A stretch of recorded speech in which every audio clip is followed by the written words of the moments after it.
Hello there. I'm Dr. Autumn, leadership consultant, wellness coach, author, and I'm incredibly grateful to be your host of the Align Living podcast. I'm here to equip you with the tools, inspiration, and practical tips necessary to lead a life of wholeness and pursue greater shalom in your life and that of your families, teams, and communities.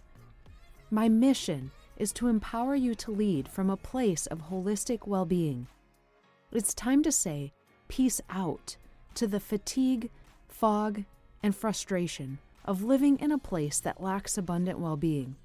Join me as we embark on a comprehensive exploration of spiritual, physical, mental, emotional, social, and economic well-being, all within the comforting embrace of one podcast. Hey, good people. It's Dr. Autumn Swain here, and welcome to the Align Living podcast. I am super excited today because I interviewed a friend of mine. I actually met Dylan and his wife, Jamie, because they were neighbors of mine, and this is a recurring theme in my life of meeting fantastic people because they are neighbors that become friends. So, but he has such a wealth of knowledge in the fitness field, but how fitness impacts every area of our life. And so just finished his master's in kinesiology, runs a gym. But the reason I wanted to have him on the show is because he just understands the role of fitness and how it impacts our overall health so well. And so listen to the very end because we got into some really good conversations around everything from if you only have 15 to 20 minutes of time, what's the most effective things you could be doing? What are all the benefits of fitness? Not only some tips, but benefits of fitness, like beyond just like your physique and how you look and whatnot. And then we also spent some time talking about the impacts of fitness in mental health and this dopamine crisis we're in because of like social media and other things, and really understanding the negative impact that can have on our body and how significant it is to have healthy dopamine levels and what types of things contribute to that fitness and beyond. So anyways, I'm really looking forward to you hearing from him. So enjoy this interview. Well, welcome, Dylan. I'm so excited to have you on the show. I've known you for a minute now, and as a friend, you and your wife, and I often forget just how your significant role in fitness and how you're changing lives every day in this space. So thank you for being here. Yeah, I'm happy to be here. Thanks for having me on. Yeah, absolutely. So I actually have quite a few questions I want to throw your way because I feel like fitness is a topic, with Aligned Living, I talk about all aspects of holistic health and wellness, but fitness is a thing that I feel like it's just a constant struggle for people because they know it's something they should do, but there's a lot of confusion around it. Like, what I think there's for a couple reasons, like what should I be doing exactly, but also like the lack of motivation, I think sometimes because people don't realize how significant fitness is to your overall health beyond just physique and, like how a person looks. So anyways, I'm looking forward to jumping into some of those questions. But first, my favorite thing to ask is like, tell me a little bit about your story. Like, where did your passion come from for fitness? And tell us also a little bit about what you're doing today. Yeah, absolutely. So my first introduction to fitness was like playing like rec sports growing up, but I didn't really get into it until my dad actually bought me a 3-pack of personal training sessions when I was 12. And I started to get really into the physical training side of things. That's funny. I always played sports almost to have an excuse to adopt a certain style of lifting, and then ended up playing some pretty high level rugby. And once I was done with that, I decided to kind of roll my passion into a career. So I started doing a lot of strength and conditioning work with a wide range of teams. I've worked with a bunch of hockey teams, some rowing teams, lacrosse teams, all manner of things. And then I got into tactical populations. So have worked with some fire departments, police departments, some special forces stuff. And that's what kind of guided my route into my master's program. and my research focus has been tactical athletes, and as well as it's kind of a secondary college sports. But I just finished my master's program, and I am currently working as the fitness director at a gym in Arlington, and I am working with the current owner. We are going to co-open a new small group training facility to try to make group training, like legitimate strength training, more accessible to general population. So that's kind of where my passion lies, because I think I've found a lot of value in working with regular people instead of trying to make the people who are the absolute best a little bit better. It very much more fills my cup to get someone who has never exercised to fall in love with a thing that I love so much. Yeah, I love that. Well, that is quite a challenge though, because I Definitely. find like, yeah, I find that like with any aspect of holistic health, like if you don't have a habit or routine for that thing, it's very difficult to get started. So I was actually going to ask you about this a little bit later, but let's just like roll with it. What would you say, like, advice or word of encouragement when somebody's like, I know I need to do something, but I'm just having a really hard time getting started because, like a lack of motivation or whatever it might be. Like Yeah. how would you inspire somebody? I mean, the first thing is to find out what people like or at least can tolerate, whether it's a physical activity that they don't even see as exercise, Mm, or, maybe they haven't found the right outlet of exercise. So maybe they've been running and they hate running. Maybe they need to try something like strength training, and they'll end up liking strength training. I think the really important part to what you just said is it's got to be a habit. You have to create habit forming tendencies with stuff like this, because motivation is always going to climb up and down. And if you're relying entirely on motivation to drive any kind of exercise or physical training that you're doing, there are going to be points where you stop completely because motivation just can't sustain at that level all the time. So it's got to be viewed as almost like brushing your teeth, but for your muscles. It's not something that you love doing. Maybe you do, maybe you do. That'd be great. But it's just something that every day. I have to do this, small doses, something that's sustainable. I have to do this for my health. And to get back to your earlier point of fitness and kind of the optics surrounding it, around like physique related training, that's just truly like an added benefit of fitness. I think that no one should ever train necessarily for a specific look, because especially with how social media portrays fitness these days, you can very much lead yourself into more or worsening mental health situations, I think, because you will now have this lens of, I will never be that. What I am isn't good enough. And, exercise and fitness is only ever a competition against yourself and trying to better yourself. So to kind of loop back around, because I went on a little bit of a tangent there, find something that's habit forming, find something that you enjoy. It's better to do something at a lower frequency and lower intensity than come out and do training every single day and then have it end after a couple months, because truly the driver of any of these physiologic components that we're looking to create adaptation in is going to be consistency. Yeah, for sure. Consistency, that's like my big word of the week, I feel like. Okay, so tell me this, like I want you to expand on a comment you just were talking about, like how a person's why behind why they're working out should be way beyond just like, losing a few pounds, because in my opinion, a lot of like that part should come through like what you're eating. Like what are all the health benefits besides like, okay, I just want to like look more fit? Like speak to that, because I feel like people won't make a change till they realize how significant it is for their lives. So I remember asking you Yeah. this recently. I was hanging out with you and your wife, and like you were rattling off so many things. I'm like, whoa, people need to know this. I don't think they know this. So yeah, why don't you jump into Yeah. that a bit? I mean, it's an extremely complex topic to dive down that would take hours to cover. And we can get into some of these topics a little bit more specifically if you want to, but it really boils down to kind of three main categories.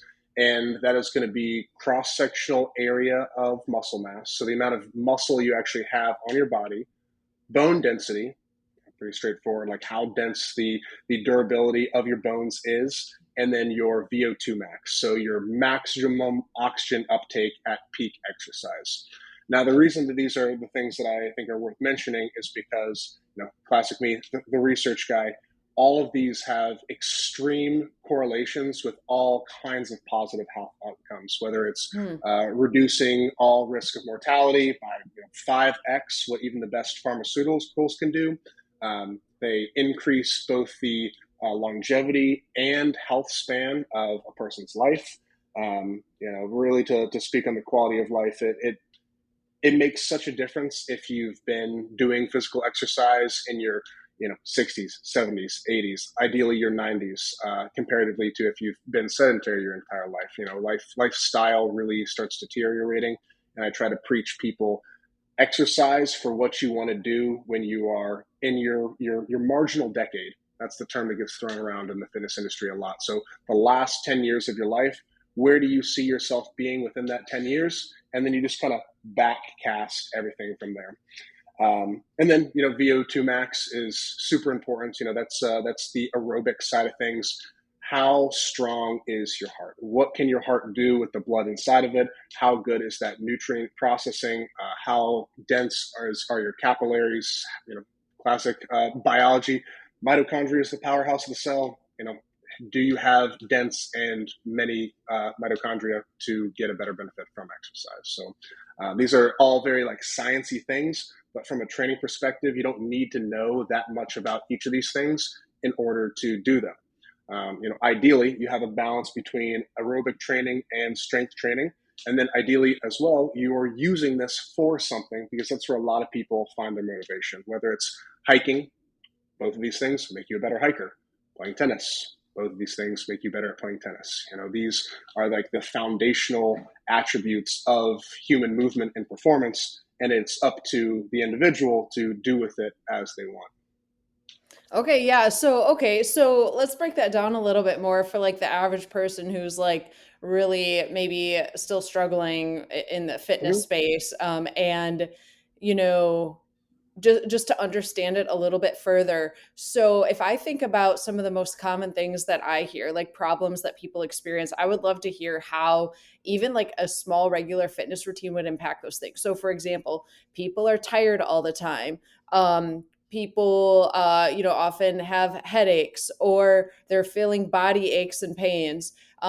People are, the chronic pain's a big one, fatigue's a big one. You probably know some other things that you see every day. How does what you just said, how will that impact all of these things? Yeah, totally. So to kind of, I would say one of the most major things that you just listed off is pain. Pain is something that everyone is going to deal with. You cannot completely avoid it, but you can definitely manage it a fair bit. Now, if we're talking specifically structural or muscular pain, these are things that exercise really helps. Now, there's plenty of neurological disorders that cause pain. Acute injury, you get poked with a stick, that causes pain. That's not something that exercise can necessarily help. But shoulders hurting, backs hurting, your neck is sore all the time, things like that. Think of the amount of muscle mass on your body like a suit of armor. And the more strength you have in that armor, the better it is going to be at protecting you. Life is unfortunately very chaotic, and there's any manner of kind of random situations you may find yourself in, whether it's picking up your toothbrush off the bathroom floor at an odd angle, or you're playing pickleball and you hit a ball a little bit funky, or your kid is falling off the back of the couch and you have to save them. If you have not built tissue resiliency within these positions, you are going to be more likely to sustain an injury. So, training truly does kind of fill in any blank spaces of force absorption that might be sustained from any kind of outside event. To the point of bone density, it's not as big of an issue with younger individuals because bone density is usually pretty good. But after the age of 35, people start to see a pretty precipitous decline in these performance elements, specifically women as they go through menopause. Due to the hormonal changes, there's a plummet of bone density. And that's part of the reason that strength training is so important for that population specifically. It's because you want to hold on to that as much as you can, so that again, when you're later on in life, 50s, 60s, 70s, 80s, etc. If you fall, because unfortunately these things can't always be prevented, now all of a sudden, hey, we're not going to break our hip, we're not going to break our wrist. We have the bone density to be able to resist that damage that the body is taking. Now, specifically VO2 max. It's pretty understood, I think, for everyone that any kind of like cardiac issue, specifically in the United States, happens all the time. People have heart attacks all the time. People have strokes all the time. Cardiovascular disease is one of the biggest killers of U.S. populations. A lot of this is lifestyle induced via diet, but a lot of it is because their heart is literally not strong enough to pump the blood around their body. That's another thing that unfortunately does decline with age. But the more efficient that system is, the more you're going to be able to do throughout life, whether it's staying fit and being able to move around all day, or to the point I just made of reducing any kind of chronic disease or illness. Okay, now the blood isn't pooling in your feet. Now your heart can actually pump blood through the entirety of your body, which helps mitigate a lot of issues that arise in older age and poor lifestyle.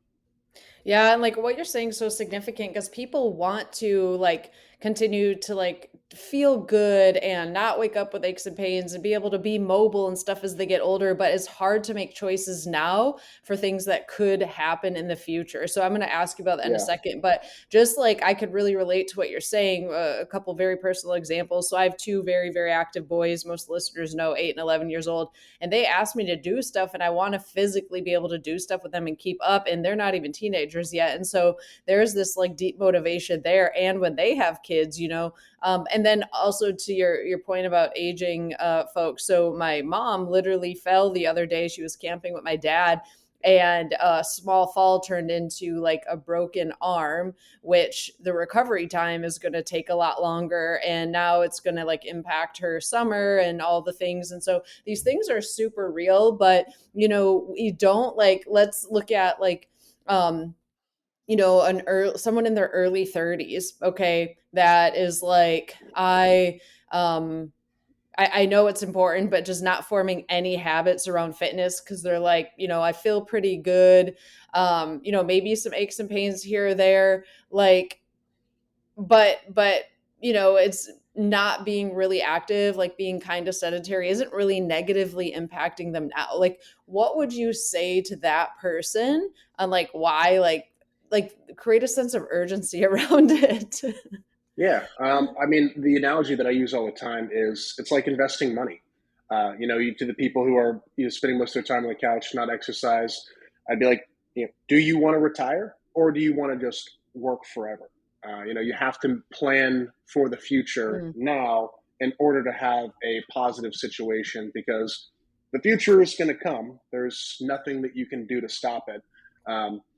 If that lens of, the health related side of things doesn't work for people, then that's when I might cater to the vanity of, hey, build muscle, lose weight, feel better in your own skin.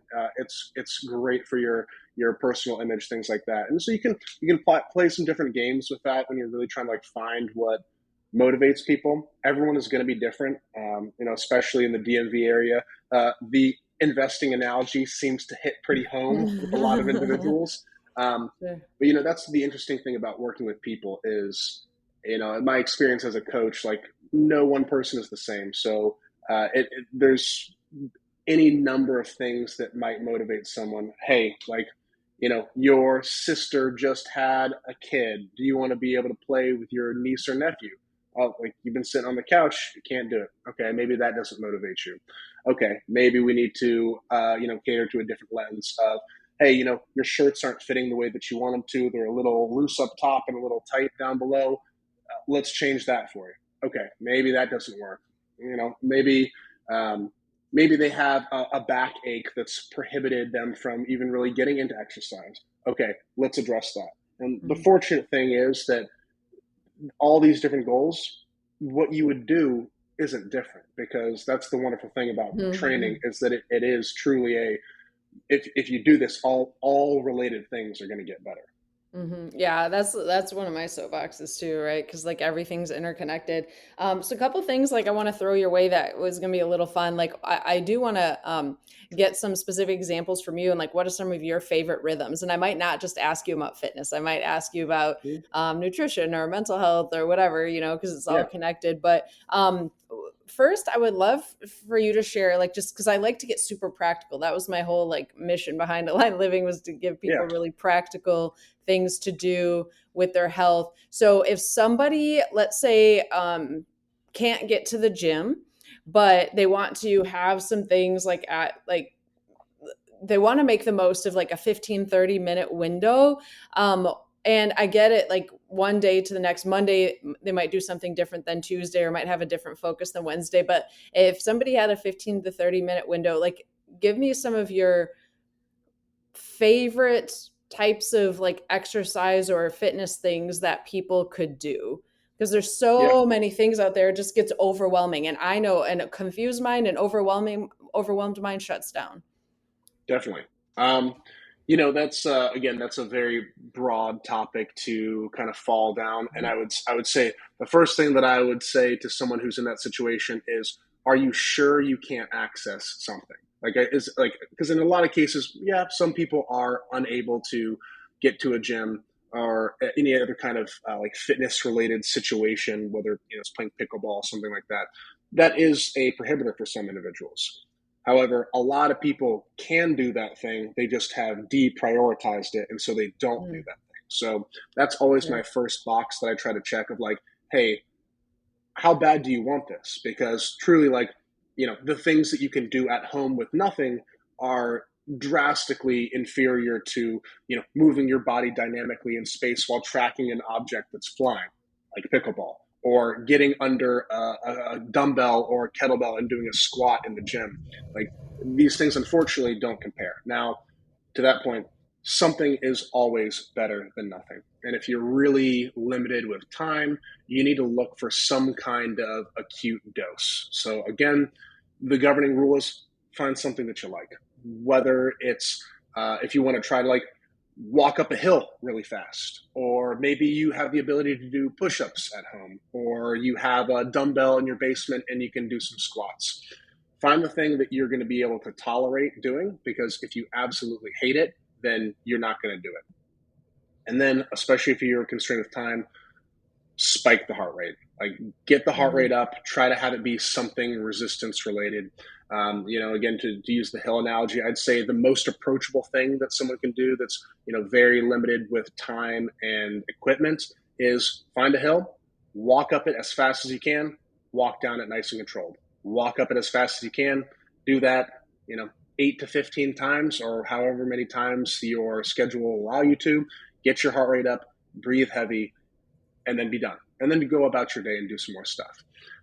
There's a lot of research these days in how big of a difference it is to take the stairs up to your office as Mhm. opposed to taking the elevator. Like, it's crazy how much that changes an individual's metabolism, but it's significant. Movement truly is medicine when it comes to these types of things. Again, like, a lot of people think, oh, I got to work out for 2 hours to do X, Y, or Z. No, you don't. I'm super busy these days. I work out for 45 minutes, 3 days a week, and I'm about as super into lifting as a person can get. And Mhm. that's enough to get better at a very rapid rate. Granted, I've optimized training, but that's besides the point. So, um, I would say base training around your lower body and your core.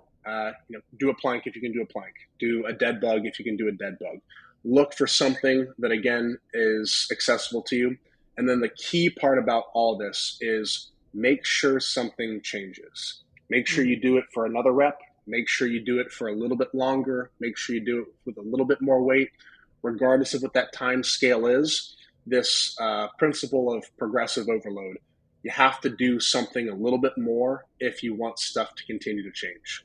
If, Mm. for example, you're always just doing 5 laps up the hill at the same speed for 10 minutes, then you're not going to get any better. You will then plateau, and then things will remain the same.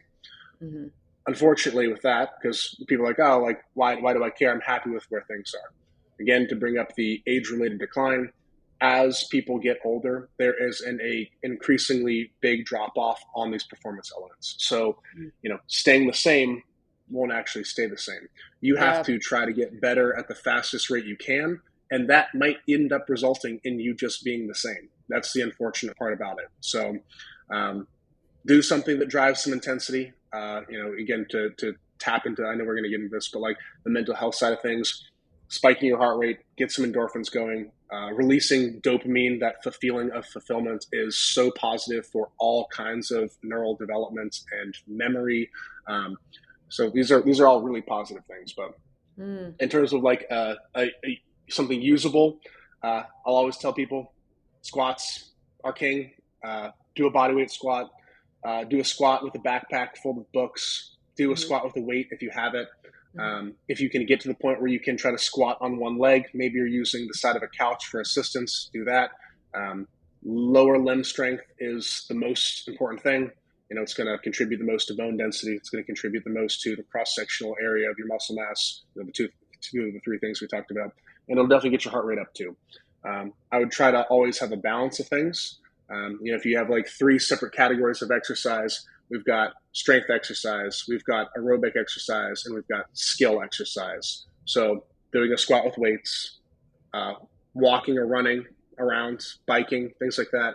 And then skill-related exercise, doing something with those 2 things, playing a recreational sport,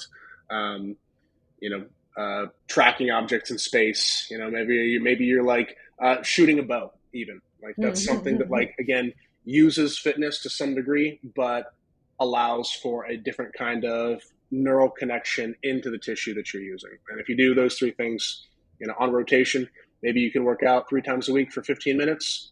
Check one of those boxes each time. They'll be pretty good.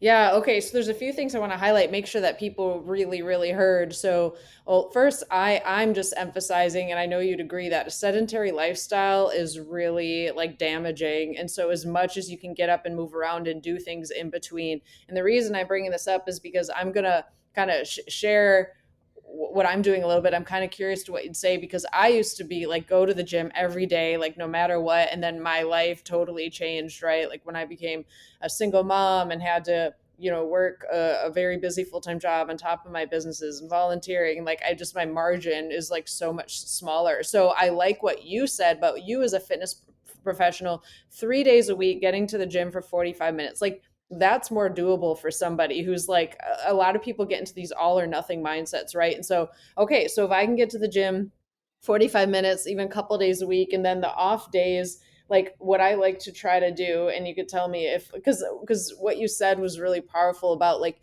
if you just do the same thing and you maintain, you're actually decreasing because your body's naturally decreasing. So you actually have to be challenging your body to grow to balance that out. Like that's a super, super big gold nugget from this show today, I think. So I got like a basic set of like weights that get fairly heavy. So like I'm not just doing body weights squats repetitively. So like I can grab a heavier weight and do them different ways to challenge myself. But what I try to do is do for sake of time, like a cardio set in between my strength training set. So I'll have a jump rope. And so I'll do whatever my strength training exercise is. And then in between, I will do like a cardio thing or switch to upper body, like from squats to push-ups, then jump rope a little bit. And then maybe I'll like switch up a different, like a core with a different like upper body, and then do some jumping jacks or something. What do you think about that?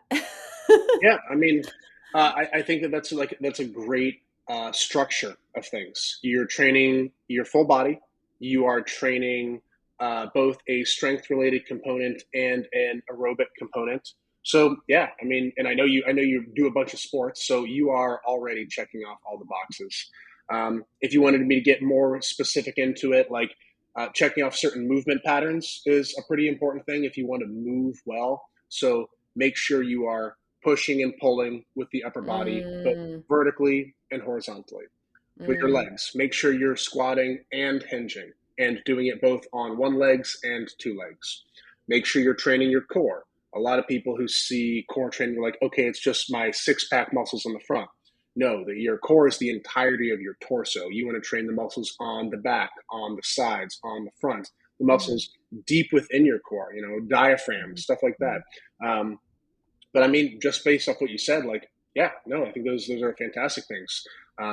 Exercises where you move your body through space are always going to reign king. So squats, push-ups. There is value to doing like machines. I won't say that there isn't, but it's not quite the same thing. It doesn't have the same, frankly, extremely potent stimulus that doing a body weight or loaded body weight exercise is. Because squat is just a body weight squat with added weight. Push up, eventually, ideally, you get to weighted push ups, stuff like that. Kind of to jump off on another tangent is I talk to a lot of people who put a ceiling on themselves and they'll say, I can never do that. And my answer is always, no, you just probably don't have a realistic time frame for when you will be able to do that. And the more people look at this on like the multi-year or even decade lens, the more digestible stuff like this comes. And you have to be process oriented and not outcome oriented, because if you don't fall in love with the process, or at least learn to tolerate the process, it's not going to work out. So, again, sorry to derail a little bit there. I think the makeup of your workouts is great. I would probably start off with something that elevates the body temperature. So maybe begin with jump rope, and then maybe you're doing jump rope still intermittently between your squats and your push-ups. If you are going to do any kind of like warm-up exercise and stretching related stuff, dynamic stretching, elevate body temperature, dynamic stretch, strength train, spike heart rate again. If you follow that like general formula for a workout, I mean, that's what, my training looks like. Get the body ready to work, then you work the body very heavy, and then you spike the heart rate. Yeah, and for listeners who don't know, so dynamic stretching, like at the start, you're actually like stretching through movement as opposed to static stretching where you're like sitting there and holding. But the best thing about like nowadays, you can go to YouTube or ChatGPT or something for anything and like discover like a whole host of different dynamic stretches, which is great. Okay, so I know we got to be wrapping up soon, but another question that happens into my mind that I think a lot of people deal with is if they're feeling, because mobility is kind of a hot topic right now, like yoga or stretching or taking your body through, like just making sure, like talking about longevity. Well, what I'm finding is when I'm slacking on my strength training, I'm naturally becoming more tight and stiff. I feel like there's inherently some mobility built into strength training. So what I want to just hear you say, because people might listen to you more than me because you're a professional in the fitness space, but I hear people say like if they're feeling some aches and pains, or let's say they had a workout for the first time in a long time, they start feeling sore and they're like, oh, I can't work out again for a while till this pain goes away. And my philosophy is kind of like, well, it's the cart before the horse. Like you gotta do the fitness stuff to like have less of that muscle soreness or to have less of that chronic pain. So if somebody's kind of feeling some sort of they're feeling uncomfortable, but maybe using it as an excuse, like why is it okay to like work out? I'm not talking about acute pain like that, like someone's injured. I'm not saying press through that, but like through like muscle soreness or some chronic pain. Long-winded question. I would start by saying, so if you think about like life is a certain level of stress, whether it's picking up a box, picking up your kid, moving a couch, even just grabbing a glass. The stronger you are, the greater the relative and absolute ease of all these things that I just mentioned. So if you have a greater base of strength and fitness, picking up something like a couch is not going to be as stressful on your system, which is going to make you less fatigued, less likely to get acutely injured, things like that. To the point of, what you said at the beginning of strength training is stretching. Don't get me wrong. I love mobility training. I think it's arguably top priority for a lot of people who I work with. However, stretching doesn't truly change tissue the way that strength training or aerobic training does. And that's a very key thing. I mean, we've even talked about this personally, Autumn, of like, hey, I feel like I stretch and then I'm tight again. That's exactly the thing. You're stretching, but you're not actually eliciting a change that's going to last. So, Mm-hmm. like you said, like a squat, for example, that's a hip and thigh and ankle stretch all with weight. And you're also building muscle. Mm-hmm. Use big ranges of motion that are safe, but use big ranges of motion. If you get stronger at that movement with progressively greater weights or reps or sets, now all of a sudden we are also building tissue resiliency and length, but it's lasting because it's getting stronger in those positions. Your brain communicates to your muscles, and that's how they contract. Being tight is your brain telling your body, hey, I don't want you to move in this range of motion because you're going to get hurt if you go there for whatever reason. This is where there's a lot of psychology here. People will be tight just because they are afraid of being hurt. And so they will tighten up more to resist that position. It can be conscious or subconscious. But if you teach your body that it can be in these positions under load, whether it's weight or just the force of gravity from your body weight, things like that, you can teach your body to be strong and confident in that position through repetition. It does take a lot of time to do this. Now the body's all of a sudden more flexible, more mobile, and stronger in these positions without that regression that you might see if you just stretch. Mm-hmm. Yeah, the brain, the mind body connection is so fascinating to me. I love that you said that. My counselor actually recommended a book to me that had everything to do with the brain's connection with chronic pain, and it is like fascinating. And neuroplasticity is a big conversation now, but like changing Yeah. your mind neurons, your thought patterns, and all of that.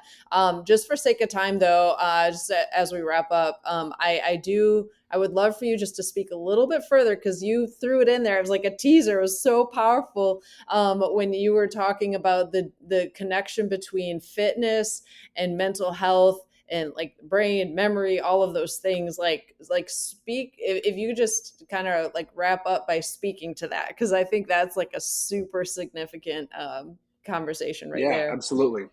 I'd say probably the biggest contributor to positive mental health outcomes from fitness is the release of the neurotransmitter dopamine. Now, I think a lot of people have like heard of dopamine, but don't really know what it is. It's your body's reward system for achieving something. So you don't need to necessarily exercise to release dopamine. If you do really well on a test, your body will release dopamine. If you get to see someone you really love, your body will release dopamine. If you accomplish some kind of task that's really hard, exercise or other, your body will release dopamine. Now, dopamine is a really potent molecule in the brain. It helps with short and long term memory. It helps with the focus into individual tasks. And it causes a shift to your point of bringing up neuroplasticity. You can rewire your brain to enjoy things that it doesn't normally enjoy if you build dopamine releasing around those activities. That's That's why a lot of incredible. people like become really obsessed with exercise is because there is that dopamine trigger that people become addicted to. Now, if you associate it with a certain thing, now all of a sudden, now I know exercise means feeling good. Even if I don't like the exercise when I'm doing it, I know that after the fact, I'm going to feel really good. And it truly rewires your brain. It's a really, really powerful thing.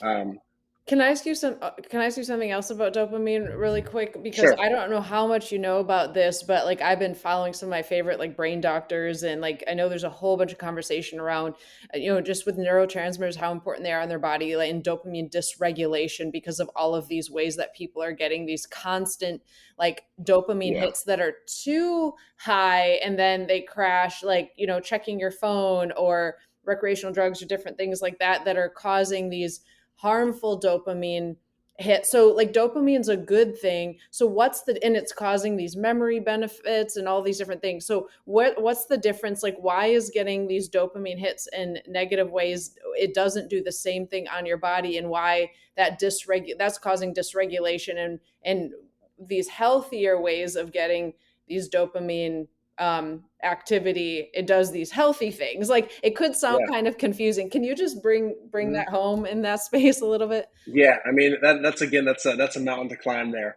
Um, So there's this phrase called dopamine stacking. And it is if you, because your body only has a certain tolerance to dopamine, and then it will start to, frankly, become numb to dopamine release. Like anything, too much of a good thing is frankly a bad thing. So you have to be very specific when you trigger that dopamine release. So if you are stacking dopamine, whether it's from Instagram reels, very short spikes of entertainment, people love it, good feelings galore, or some kind of recreational substance, alcohol, nicotine, something like those. All these things release dopamine. Let's say you're doing that on the couch and you are not actually achieving, quote unquote, anything. Now your body is going to learn to release dopamine at inappropriate times. So unfortunately, you have burned through all of your dopamine releasing potential when you burn through it all this stuff, and that's when you see a huge drop in general motivation, because dopamine is that thing that is also that drive to go get. And that's why a lot of people, that's why social media and recreational drugs and stuff are tend to be pretty bad for people. It's because it wires your brain to not do things. Now all of a sudden we are Wow. yeah, now This all of a is sudden we great. are feeling good sitting on the couch, and So it's you don't that's have not a to good do thing to feel anything good sitting on the productive. couch. Yeah, wowzers. Yeah. Okay. Okay, I can literally we could do an entire episode on dopamine. Yes. This is wild. Okay, so basically, like all these wonderful benefits you get from healthy releases from dopamine through community, positive inputs like being in nature, exercising, like all these good things I talk about in line Yeah. living. Like we need to be doing those things to have like the benefits from dopamine and not these like artificial, or I shouldn't say artificial, but these other hits that like No, are just I think doing the I think opposite. artificial is the right word for that. Is it You okay? It are is. manufacturing dopamine in a situation where it would be normally released. And to your point of like, I love that you are so holistic with these things, because it like you have to do it all. Like if you want to be the healthiest, happiest person you can be, it can't just be okay, I'm just going to exercise. It can't just be, oh, I'm just going to get outside in the sun. I'm just going to eat well. Like I'm Yeah. sure you've experienced it. Like the best thing for a human, regardless of the human, is to have as many positive inputs in as possible. Mm-hmm. And Mm-hmm. unfortunately, modern day life these days is stacking all odds against that. People are inside. People are sedentary. People are staring at screens. People have pretty negative reinforcement, psychosocially surrounding them at all times. Mm-hmm. It's really not a great environment, and it very much is an uphill battle. But doing a little bit goes such a long way. Mm-hmm. Yeah, no, I love that so much because, yeah, exactly. Like, that's why I try to like cover all these different spaces because they're all really important. So, this was really good. I didn't even get to all the things I wanted to talk to you about, but I think, what I would like you to, I guess, just kind of, end with is, of course, like, where can people find you? I mean, obviously, not all listeners live in the DMV, but in the way of like, if you're on social media or if you have a website or anything like that, like is there a place that people could go? So I'm not much of a social media guy these Okay, days. sure, Um, that's fine. if people were interested in finding me on social media, I do have an ancient Instagram account called Green Mountain Gains that I have a bunch of content on, but I have not posted on it in some years. So if people are trying to reach out to me, I probably won't see it. Um, specifically, I do train out of the DMV area in Arlington. So Hmm. Method Fitness is where I work currently, and M2 is the gym that I am going to be opening up in the next few months. Um, I'm always happy to talk shop with this stuff to anyone at any Hmm. time. I love Hmm. this stuff, so Hmm. yeah, I definitely don't want to be. I've kind of closed myself off unintentionally via those avenues, Hmm. but love to chat about this stuff. So Sure, yeah, I could always put your like website and an email address or something in the show notes for sure. So, but yeah, it was a joy. Like, I think one of the reasons I wanted to talk to you is because your knowledge is so vast on like what happens in the human body. Hence the kinesiology part, like it's the study of like all the things happening within your body because we can't look at any one like health goal without considering all the things that are connected to it or impacted. So there's Yeah. probably like 10 other topics you just have like a wealth of knowledge on, I am guessing. So, but yeah, is there any last things you want to share? Like if you were like, like a take home, a word of inspiration, anything you'd want to share Yeah, with the I audience? mean, I'd say just start doing something. The best time to start exercise specifically was yesterday, and Mhm. truly look like it's so unappealing to so many people. Exercise is uncomfortable, but try to embrace the process of it, and don't come out of the gate trying to do too much all at once. Find what's going to work for your body, find what's going to work for your mind, and just keep doing it forever. Yeah, absolutely. And I always end my episodes with a Coach Autumn's like tip of the day, like or a practice. And I would say from this episode, in line with that, would be, um, you know, move your body doing things that you enjoy, right? Like you said in the beginning, because then you will innately like just be more active. But on top of that, like because the strength training and mobility is really important, there's not really a way around, like if you don't love strength training, like maybe figure out what environment is most helpful to you to fit a little bit of strength training in. Like maybe it's going with a friend, maybe it's you like to be at home, get some weights, maybe it's like the vibe of the gym is important to you, or the convenience, or you need accountability, like whatever will get some of that strength training in. Because if I love sports all day, like I still need to make sure I'm doing some strength training, even if it's not my favorite. And Yeah, so, yeah, just kind of like adding that in as well. But it was a joy. Thank you so much, Dylan. And yeah, thank you. Dylan and his wife, Jamie, are expecting their first kiddo.